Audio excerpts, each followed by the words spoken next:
Excellent.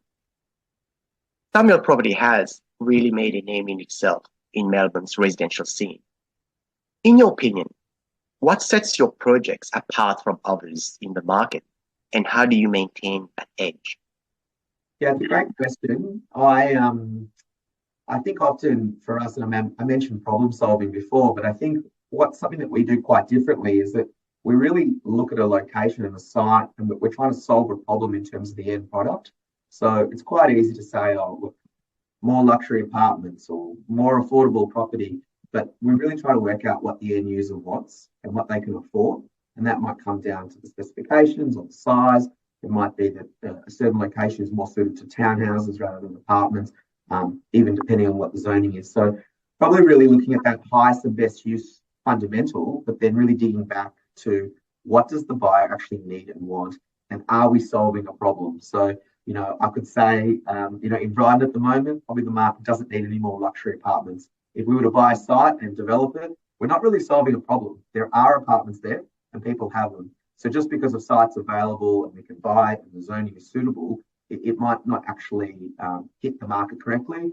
And if we're not, we don't have an ability to sell through the project and then take out our equity and profit and move to the next project, that'll end up being our problem. So probably, yeah, again, just really working backwards from what we're seeing in the market and the end user.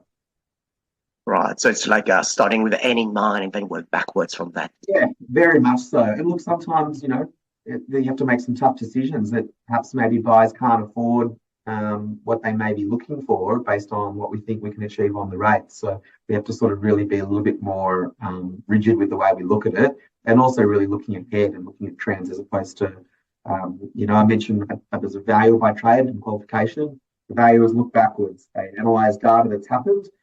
Developers, I think we have to be a lot more forward thinking and really see what we're seeing in the market, and obviously take some calculated risks, but really try to solve that problem of what people are going to need in an area in time.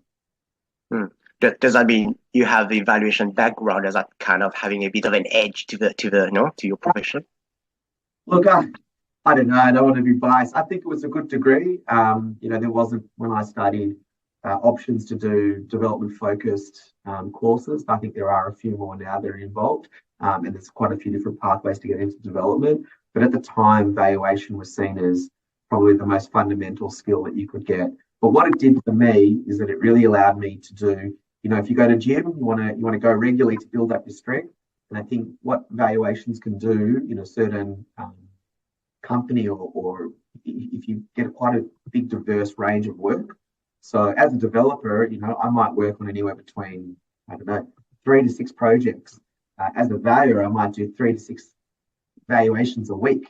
And that all just builds my experience. The next thing I know, I've looked at, hundreds of properties in a year, and I've thought about their sales. I've looked at them quite subjectively. So I think it just helped me with a bit more analytical skills early, but also just found my feet as to what I like and how certain properties transact, and also what some of the smart people in the industry do, because often you're seeing how they take an asset and move it through cycles. Yeah, I guess, valuation, the bank will rely on a valuation for a site before they provide the funding. So essentially, they have to go through a rigorous process to make sure that the deal stack up and make sure it has the evidence behind it to substantiate those numbers. Yeah, I'd like to think that it's helped me, since when I talk with valuers, but I think often they sort of have their idea as to what they think they're going to do, and really all I can do is just try to let them know that, hey, I used to do this, and if you want any help or any questions, let me know. But often they've got their own ways. Yeah, beautiful. I like that. Yeah.